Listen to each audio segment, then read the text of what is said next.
Friend crashed his motorcycle, bruised, nothing broken. It's good. Good to hear. And I like those big cushy seats on that cruiser there. I'm used to riding a lot of sport bikes with like a piece of cardboard under your butt. Always love hopping on a cruiser and having actual cushioning. So his chain came off, the sprocket. See if we can dissect what went wrong here. Beginning of the clip. So it looks like that rider ahead on the green sport bike actually makes contact with the guardrail right there at the beginning of that clip. They're already crashing, already going down. So similar to the last one, we have a double yellow line. We have some curves. None of these curves are anything to, worry about. They're all super mellow and shouldn't be an issue if you just reduce your speed and take your time. But a lot of these bikers trying to haul butt through here. Looking at the speedometer, it looks like this cruiser is doing about 50 right here. So maybe the sport bike rider up ahead was going a little faster or maybe similar speed. But we got oncoming vehicles. We got a tow truck here with a car on it. As soon as you see other vehicles on the road, slow it down. Curve up ahead, slow it down.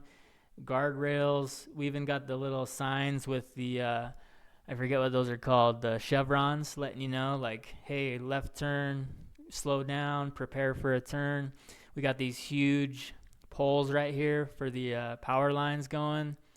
Looks like we have some kind of big facility off to the right side here. So we got this big barbed wire fence, chain link fence on the side. So it looks like this area is set up to give you awareness that, hey, you need to reduce your speed. You need to slow it down through this particular curve.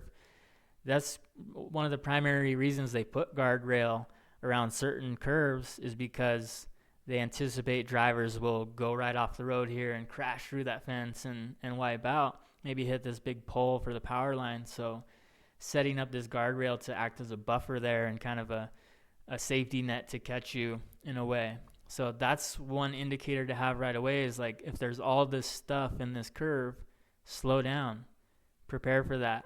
Take your time here so you don't wipe out and hit the guardrail. So let's see if we can get a little more information here.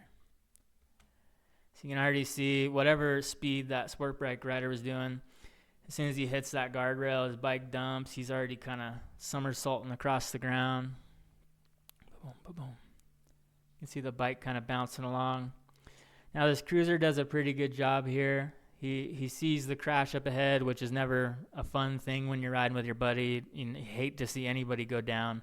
Kind of makes you, freaks you out for a minute. But he does good to kind of straighten up, keep his bike under control, not run over his buddy right there. You can see a little bit of that counter steering, that swerve, as his friend is still somersaulting and kind of moving back towards the white line. This cruiser is able to kind of push on the bars and just maneuver the bike around and not run over his friend, which could have made the crash so much worse. But yeah, he does good here by maneuvering, and now he's just, slowly reducing speed, pulls it off, parks the bike. Now he's heading back to check on his friend. Now, here, I always like to pause right here and take a look at gear, right? What are we wearing? We're out for a motorcycle ride. Are we ready for that? Are we protected? Now, one thing that I already identify, I don't know if you guys can see my cursor on here, but he's got one of like those carabiners with his keys hanging on his belt loop of his pants. That's a huge issue. If you go down, that thing's going to grind right into your hip and cause lacerations and big time damage by you falling on that and sliding on that on the pavement, as opposed to if you tuck those keys away somewhere else safely, then that's not going to mess you up so much. But that's a big thing to be aware of right there.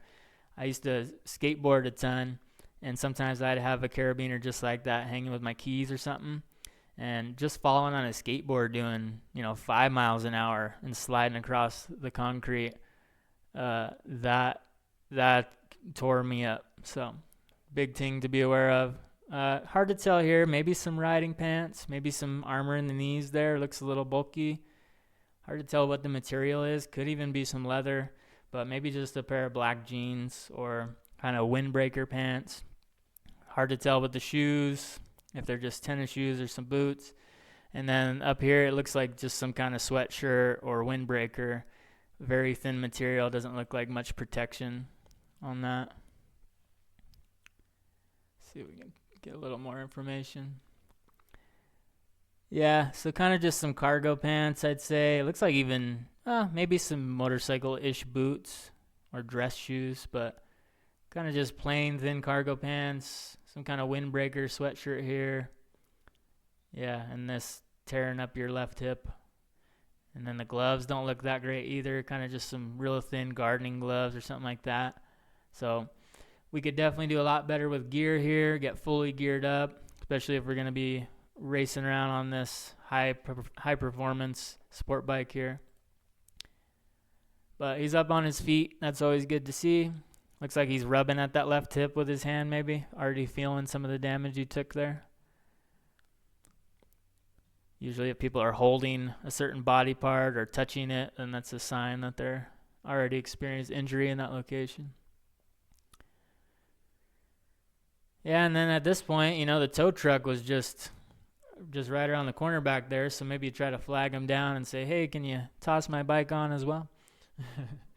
Yeah, minimal damage though. That's at least one benefit or one positive on that crash is going into some soft grass, having your chain come off the sprocket.